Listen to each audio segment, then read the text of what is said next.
बहुत भयंकर, बहुत जोर से आवाज थी। ऐसी आवाज हमने पहले नहीं सुनी। बताया जाता है कि धमाके की आवाज करीब 2.5 किलोमीटर दूर ITO तक सुनाई दी। 6:55 पर दिल्ली फायर सर्विसेज को कॉल आती है, जिसके बाद उन्होंने आग पर काबू करने के लिए 7 फायर टेंडर्स को डिस्पैच कर दिया। एक आई विटनेस बताता है कि इस ब्लास्ट के 10 मिनट के अंदर अंदर लगभग 7 बजे के अराउंड पुलिस वहां पर आ गई थी और 7:15 तक एम्बुलेंसेज भी वहां पहुंच गई। चांदनी चौक के लोकल लोग वहां मौजूद विक्टिम्स की बहुत मदद करते हैं और एम्बुलेंस पहुंचने से पहले ही कई विक्टिम्स को तो ई-रिक्शास के जरिए पहले ही हॉस्पिटल पहुंचा दिया गया था। धमाके में कुल मिलाकर 20 से ज्यादा लोग घायल होते हैं, जिन्हें तुरंत लोकनायक जयप्रकाश हॉस्पिटल ले जाया जाता है। घायल लोगों में से 8 लोगों की हॉस्पिटल पहुंचने से पहले ही मौत हो जाती है और अभी तक की इंफॉर्मेशन के हिसाब से इस ब्लास्ट में 13 लोगों की जान जा चुकी है। धमाके की सूचना मिलने पर बॉम्ब डिस्पोजल स्क्वाड और फोरेंसिक्स की टीम्स भी मौके पर पहुंचती है और कुछ समय बाद नेशनल इन्वेस्टिगेटिव एजेंसी NIA और नेशनल सिक्योरिटी गार्ड NSG भी यहां पर पहुंच जाते हैं।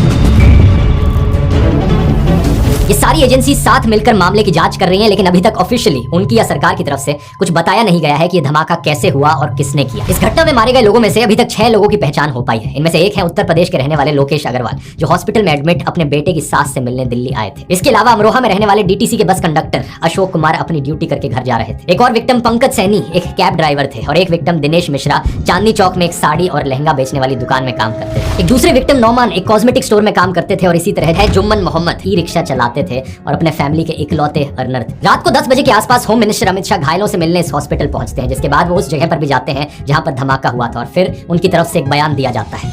हम सभी एंगल को खुला रखते हुए इसकी गहन जांच शुरू कर दी। अब यहाँ पर सोर्सेज के हवाले से इंडियन मीडिया में कई सारी खबरें चल रही हैं, लेकिन आपको तो इनकी क्रेडिबिलिटी पता ही है। तो जो भी चीजें अब मैं आगे बताने जा रहा हूँ इस चीज का ध्यान रखना, क्योंकि हो सकता है अगले कुछ दिनों में खबरें गलत साबित हो जाए। वैसे अगर ऐसा हुआ तो इस वीडियो के पिन कमेंट को चेक कर लेना, क्योंकि वहां पर इसे मैं मेंशन कर दूंगा। टाइम्स ऑफ इंडिया ने सोर्सेज के हवाले से बताया है कि इस Hyundai i20 गाड़ी का नंबर प्लेट था HR26 CE7674। द हिंदू को सोर्सेज ने बताया कि इस गाड़ी का ओनर मोहम्मद सलमान था, जो हरियाणा के गुड़गांव में रहने वाला था। पुलिस ने जब सलमान को डिटेन किया तो उनको पता चला कि सलमान ने गाड़ी दिल्ली के ओखला में रहने वाले देवेंद्र को बेच दी थी। उसके बाद ये गाड़ी देवेंद्र ने अंबाला में किसी को बेच दी थी और उसके बाद ये गाड़ी और किसी के पास गई। कुछ अखबारों के अनुसार यहाँ पर एक पुलवामा में रहने वाले तारिक का भी एंगल है। इसकी आगे बात करते हैं वीडियो में, लेकिन इससे पहले मैं बताना चाहूंगा कि धमाके के बाद दिल्ली के अलावा मुंबई समेत देश के कई इलाकों में हाई अलर्ट घोषित कर दिया गया है। हालांकि ऑफिशियली अभी तक नहीं कहा गया है कि एक आतंकी हमला था या कोई एक्सीडेंट था, लेकिन कई ऐसी चीजें हैं जो इसकी तरफ संकेत देती हैं कि सरकार अब इसे एक आतंकी हमला मानकर ही चल रही है। पहला, दिल्ली पुलिस ने इस मामले में UAPA के तहत FIR दर्ज कर दी है, जिसका इस्तेमाल आतंकवाद से संबंधित मामलों में ही होता है। और दूसरा, भूटान के दौरे पर गए प्रधानमंत्री नरेंद्र मोदी ने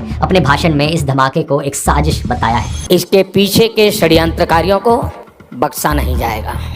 प्रधानमंत्री ने कहा कि इसके पीछे जिसका भी हाथ है उसे बख्शा नहीं जाएगा और इसकी इन्वेस्टिगेशन को अब NIA के हवाले कर दिया गया है, जो कि एक काउंटर टेररिज्म एजेंसी है। अब इस पूरे इंसिडेंट को दोस्तों फरीदाबाद में हुई एक घटना से लिंक करके देखा जा रहा है। दरअसल बात क्या है कि 10 नवंबर के ही दिन जम्मू कश्मीर और हरियाणा पुलिस ने मिलकर कश्मीर में रहने वाले 2 डॉक्टर्स को गिरफ्तार किया था। आरोप यह है कि ये डॉक्टर्स पाकिस्तान के आतंकी संगठन जैश-ए-मोहम्मद और अलकायदा से जुड़े अंसर गजवातुल हिंद यानी AGH के लिए काम कर रहे थे। असल में कुछ समय पहले श्रीनगर के नौगाम एरिया में जैश-ए-मोहम्मद के सपोर्ट में कई पोस्टर्स लगाए गए थे। इन पोस्टर्स पर पुलिस और आर्मी को धमकी दी गई थी और जब जम्मू कश्मीर पुलिस ने जांच करी तो इसमें काजीगुंड के डॉक्टर आदिल मजीद रादर का नाम आया, जो उस वक्त उत्तर प्रदेश के सहारनपुर में एक हॉस्पिटल में काम कर रहा था। आदिल को सहारनपुर से गिरफ्तार किया जाता है और पता चलता है कि पिछले साल अक्टूबर तक ये अनंतनाग के गवर्नमेंट मेडिकल कॉलेज में काम करता था। जब पुलिस ने इस मेडिकल कॉलेज में आदिल का लॉकर चेक किया तो उन्हें यहाँ से एक AK-47 मिली। फिर आदिल के जरिए पुलिस पुलवामा में रहने वाले डॉक्टर मुजाम्मिल अहमद गनाई तक पहुंची, जो अभी फरीदाबाद की अल फाला यूनिवर्सिटी एंड हॉस्पिटल में पढ़ाता था। लगभग 10 दिन पहले मुजाम्मिल को डिटेन कर लिया गया था और उसके बयान के आधार पर फरीदाबाद के गाँव में छापा मारा गया था, जहाँ उसने किराए पर एक घर ले रखा रखा था। इस घर में दोस्तों पुलिस को लगभग 360 किलो के एक्सप्लोजिव्स मिलते हैं। से अप्रोक्सीमेटली 360 केजी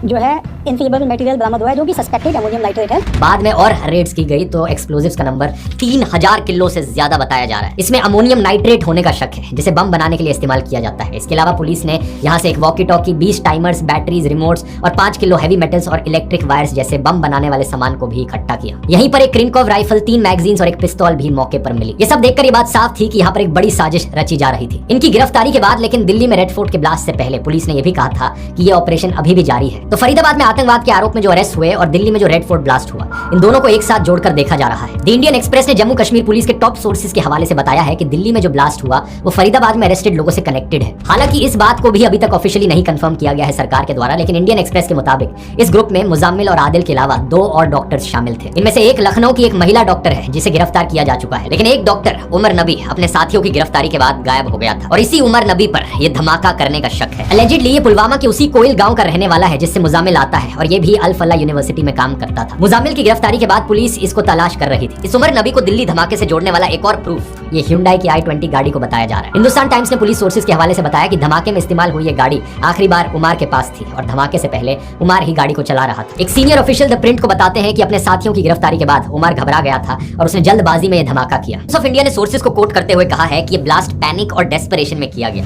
ये बॉम्ब लूजली असेंबल्ड था और पूरी तरह से डेवलप नहीं हुआ था, जिसकी वजह से इसका लिमिटेड इंपैक्ट रहा और कोई शार्पनर नहीं मिले। उनके अनुसार उमर ही इस गाड़ी को चला रहा था और इस ब्लास्ट के एक्सप्लोजिव्स उसी तरह के हैं जैसे फरीदाबाद रेड्स में मिले थे। पुलिस ये जांच कर रही है कि मारे हुए लोगों में उमर शामिल है या नहीं। इसके लिए उमर की मां का डीएनए सैंपल लिया गया है। ये एक बेहद ट्रैजिक और दिल दहला देने वाली घटना है। 13 मासूम लोगों की जान चली गई, कितने परिवार उजड़ गए। ऐसी घटनाओं के बाद जो सबसे जरूरी चीज होती है वो ये है कि हम सब अपना धैर्य और विवेक बनाए रखें। आतंकवादियों का मकसद होता है देश में आतंक फैलाना और ऐसे समय में इसलिए जरूरी होता है एक दूसरे के साथ खड़े रहना। 3 चीजों से यहाँ पर दूरी बनाकर रखें। पहला, वो टीवी मीडिया चैनल्स जो इस इंसिडेंट को सेंसेशनलाइज करेंगे टीआरपी के लिए। दूसरा, सोशल मीडिया पर वो नफरतखोर ट्रोल्स जो इस इंसिडेंट का इस्तेमाल करेंगे समाज में नफरत फैलाने के लिए। इन लोगों को पहचानना इतना मुश्किल नहीं है। ये हमेशा इस फिल्मी विलन की फोटोज और वीडियोस शेयर करते हैं। वो ऐसे आतंकवादी हमलों का इस्तेमाल करते हैं अपने अंदर भरी नफरत को जस्टिफाई करने के लिए और समाज में यही नफरत फैलाने के लिए। और तीसरा, अपने अंदर के खुद के बायसेस। बहुत से लोगों की ये टेंडेंसी रहती है जब किसी भी इंसिडेंट में सफिशिएंट इन्फॉर्मेशन अवेलेबल नहीं है तो वो इंस्टेंटली कंक्लूजन्स पर जंप करने की कोशिश करते हैं। जैसे कि कई सारे कमेंट्स मैंने सोशल मीडिया पर देखे कि बिहार इलेक्शंस अगले दिन थी,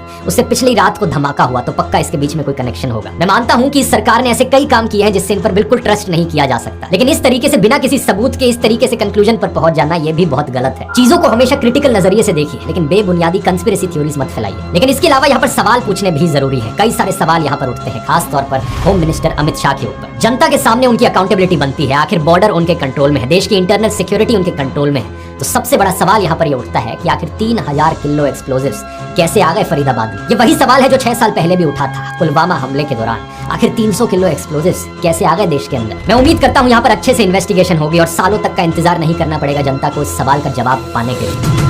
इससे बिल्कुल अनरिलेटेड टॉपिक पर दोस्तों मैं अनाउंस करना चाहूंगा कि 29 नवंबर को हम AI फिएस्टा का पहला क्वार्टरली वेबिनार करने जा रहे हैं। ये वेबिनार उन सब लोगों के लिए है जिन्होंने AI फिएस्टा का एनुअल सब्सक्रिप्शन खरीद रखा है। इसमें हम कई सारी अलग अलग चीजें सिखाएंगे। पावर यूजर्स के लिए कई सारी ट्रिक्स, कैसे आप AI फिएस्टा का फुल पोटेंशियल पर इस्तेमाल कर सकते हो। बहुत सा डिटेल्ड फीडबैक जहां पर हम आपके यूज केसेस को समझेंगे और आपको बेहतर सजेशंस देंगे। टॉप 10 और टॉप 100 यूजर अवार्ड जहां पर आप में से कई सारे लोगों को कई सारे तोहफे दिए जाएंगे। अगर आपने AI फिएस्टा अभी तक ज्वाइन नहीं किया है तो ये आपके लिए बढ़िया मौका है। दुनिया के सारे पावरफुल AIs की ताकत आपको यहाँ पर एक ही ऐप में मिलती है, लेकिन इसके साथ आपको मिलते हैं आपके लिए पर्सनलाइज्ड करियर कोच, आपका पर्सनल डॉक्टर, आपका पर्सनल फिटनेस ट्रेनर, आपका पर्सनल फाइनेंस एडवाइजर। आप चैट कर सकते हो हमारे हिस्टोरिकल लेजेंड्स जैसे कि महात्मा गांधी और डॉक्टर BR अम्बेडकर से। ट्राई करके देखो, इसका लिंक नीचे डिस्क्रिप्शन में मिल जाएगा या फिर आप इस QR कोड को स्कैन कर सकते हो। एनुअल सब्सक्रिप्शन पर अभी भी हम 30% ऑफ दे रहे हैं, तो अगर आपने मंथली सब्सक्रिप्शन लिया हुआ है वेबिनार से पहले उसे एनुअल में कन्वर्ट करने का भी अच्छा मौका है। आप वेबिनार को अटेंड कर पाओगे। इसके अलावा आज का वीडियो दोस्तों अगर आपको काफी सीरियस और डिस्टर्बिंग लगा हो तो कुछ मोटिवेशनल और इंस्पिरेशनल आपको सजेस्ट करना चाहूंगा। ये वाला वीडियो यहाँ क्लिक करके देख सकते हैं। बहुत बहुत धन्यवाद।